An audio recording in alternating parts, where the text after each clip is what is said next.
Word on the street is that 2021 is going to be a huge year for cryptocurrencies like Bitcoin and Ethereum. And in this video, I want to talk about my personal investment strategy as a blockchain developer who works with this technology on a daily basis. I'm going to talk about my cryptocurrencies that I hold in my portfolio, my strategies for making profit in the long run, everything. All right. So before we get into that, if you're new around here, hey, I'm Gregory. And on this channel, I turn you into a blockchain master. So if that's something that you're interested in, then smash that like button down below for the YouTube algorithm and subscribe to this channel. And if you want to learn how to become a blockchain master step by step from start to finish, then head on over to dappuniversity.com/bootcamp to get started today. So one of the main reasons I'm making this video is I was talking to a friend of mine the other day, and they were asking me all these questions. Like, they were just getting back into cryptocurrency, and they were like, should I buy this? Should I buy that? Should I stake? Should I get into DeFi? And so I want to make this video to talk about what I personally do, because that's really the only place that I can come from. I'm not a financial advisor. This is not financial advice. I'm just going to tell you what I do. You can draw your own conclusions and decide for yourself. So first and foremost, my strategy is to buy and hold. All right. So basically, I'm taking cryptocurrencies that I have strong conviction in for the long term, buying them, holding on them for long periods of time, years. Okay. So I'm not a short-term trader. I'm not trying to find the next 100x altcoin gem that's going to blow up overnight, for lots of reasons. All right. So number one, trading is a very specific skill. If you want to become a short-term trader, maybe a day trader, for example, you're going to spend all your time and energy on that. And there's no guarantee that you're going to make any money, and you could lose money. You could just mess everything up. So for me, it makes way more sense to use my blockchain coding skills to earn income and then invest a portion of that income into cryptocurrency for the long term. And so for people who are watching this YouTube channel who are interested in becoming blockchain developers, again, I'm not telling you need to buy cryptocurrency, but if it's something you want to do, then it's way better for you to focus on earning income with blockchain because it's a high income skill, and it's way more likely that you're actually going to make money that way than trying to speculate on cryptocurrency, do day trading or something like that. So now I want to talk about what I'm actually investing in. Okay, so again, this is not financial advice. I'm not telling you to do this. This is just what I personally do. So about 75% of my entire portfolio is in ETH. Maybe half of what's left over is in Bitcoin. All right. And then the rest of this is in basically a few DeFi tokens. So I explained to you my reasoning on this. So a lot of the reason my portfolio looks like this is because of when I bought in, okay? So if you go look at any of the charts, when I bought, Ethereum was significantly lower from its all-time high than Bitcoin. I saw much more upside potential for ETH than Bitcoin based on what's going to happen in the markets. Of course, nobody's got a crystal ball. That's just my, insight. So I was willing to weight more of my portfolio towards ETH rather than being like 50-50 Bitcoin, ETH or something like that, because I really believe in Ethereum for the long term. And I think it has a lot of upside potential. But I also think that Bitcoin is going to be the logical choice for institutional investors and things like that in the short to midterm, which is one of the reasons that I want to hold Bitcoin in my portfolio. I think it's just a household name. And so the last are a few DeFi tokens. This has rotated around a little bit. I've done maybe a little bit of speculation with this, almost just for fun. Okay, this is not even a serious percentage of my portfolio.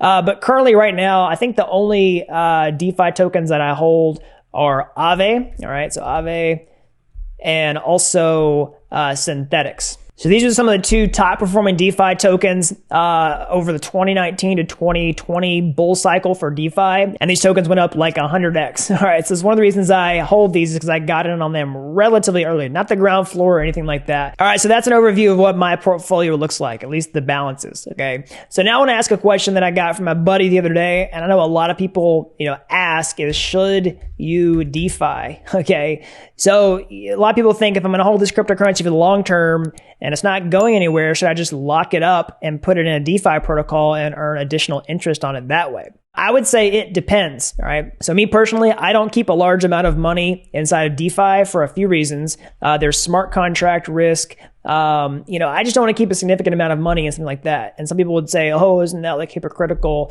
Don't you build DeFi, all this kind of stuff? Well, I have a huge belief in DeFi for the long term. That being said, in the short term, I've always advised people hey, don't put money in DeFi that you can't afford to lose. All right. Because it's still early. It's still edge. Okay. So that's exactly what I would tell you here. I'd be consistent across the board. If you're talking about a few $1,000s, that's your entire portfolio size, and if you lost that, it would not be the end of the world, then that's fine. You can put it in DeFi. I just don't personally do that because, getting a few percentage point extra returns on a few $1,000s is not really that appealing to me for the amount of time and hassle that it takes to get into something like compound finance or Aave just to earn a few extra percentage points, okay? The other thing is, I mean, I do want to try to sell some of this stuff whenever the price goes up. So there's a bunch of extra hassle to like get it out of a DeFi protocol. And if, let's say I wanted to get out when there was a massive crash happening or something like that, there could be a big risk that you wouldn't be able to withdraw your funds in time and like send it to an exchange to sell it, all right? So that's another reason that I don't really keep a large portion of my portfolio in DeFi to take advantage of that passive income reward. It's just a risk reward scenario that's not super favorable for the size of money that I want to invest. That being said, if you have a smaller portfolio or hey, you just want to take a small percentage of your portfolio, just try DeFi, then I highly encourage you to do that because it's a crazy, awesome technology. I mean, I encourage people to do this. Like just download a mobile app on your phone that supports staking out of the box and just try it with like a few $100s or, $50, $10, whatever you feel comfortable with, just to see how it works and to show people about it, right? I think it's really awesome technology that has a ton of potential for the long term. It's just that I don't want to put a lot of money into it right now. So the next question is, should you stake? All right. So let me clarify what I mean by that. So it can be kind of confusing because, you look at these apps like on DeFi Pulse that give you returns for depositing your funds into that. When I talk about stake, I'm talking about actually on like blockchain networks. So Ethereum 2.0, for example, has moved from proof of work to proof of stake. So should you stake your Ether? Well, at the time of recording this video, you need 32 Ether to stake, which is about 20,000 US dollar. So the question for you is, can you live with, putting your 20 grand into a staking rig until we exit out of phase 0 for the Ethereum mainnet launch for Ethereum 2.0. So for an overwhelming majority of people, that answer is going to be a big no. And so that's what I would say here, okay? Because that's something you definitely need to understand. Now, that being said, if that's an insignificant amount of money to you, or you just are willing to risk that amount of money and can wait, of course, there's lots of other risks involved, then yeah, staking is something you can definitely do to earn extra income on your crypto. Because you can see here the staking rewards are pretty healthy. The current staking rewards are 16.5%, right, on your ETH, but you're also earning that on top of an asset that's ostensibly appreciating, right? This bull market actually does keep up and the price of Ether goes up, then you're earning an extra 16% on top of that, which is pretty attractive for a lot of people. All right, so the last thing I want to talk about is caution, okay? Because you can definitely lose money in crypto, all right? I did this when I first started. I lost a lot of money. I made pretty much every mistake that you could possibly think of. So I want to talk about what some of those mistakes are. So number one, it's just investing fundamentals. It's basically like you're supposed to buy low and sell high, but most people, maybe not most, but I did this and a lot of other people do, they basically buy high and they sell low. So for me, like I bought a lot of cryptocurrency close to their all-time highs and then it went down and I got really scared and like sold it, right? So that's how you lose money. Now the other way is, of course, security. So you be really careful if you're storing your cryptocurrency funds on an exchange. You want really strong passwords. You want, two-factor authentication. If you store it in cold storage or in your own wallet, you definitely never, ever, ever want to share your seed phrases or anything like that. Don't commit them to your GitHub repository. Keep your development wallet separate from your investing wallets, all that kind of stuff. So you have to be really careful. I mean, this is risky business, and that's one of the reasons the potential returns are so high, because there's a risk reward scenario there. But don't think you're just going to immediately make money without any potential problems. And another way to be really careful, of course, not put everything you have into crypto, and also diversify. So I'll talk about both of those things. So this is where it gets kind of tricky, because a lot of people will say, hey, don't put in more than you can afford to lose.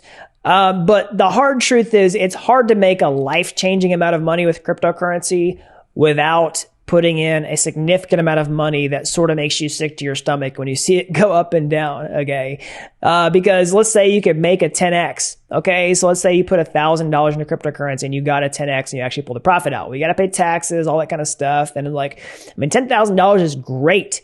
But is that really going to change your life for the long term? Some people, it totally will, all right? Totally will. But for a lot of people, it'll be a nice benefit, but it won't be a huge life-changing thing. So you got to keep those expectations there, right? And that's the counterintuitive thing, is basically if you're going to make a life-changing amount of money, you kind of do have to put more in than you feel comfortable with.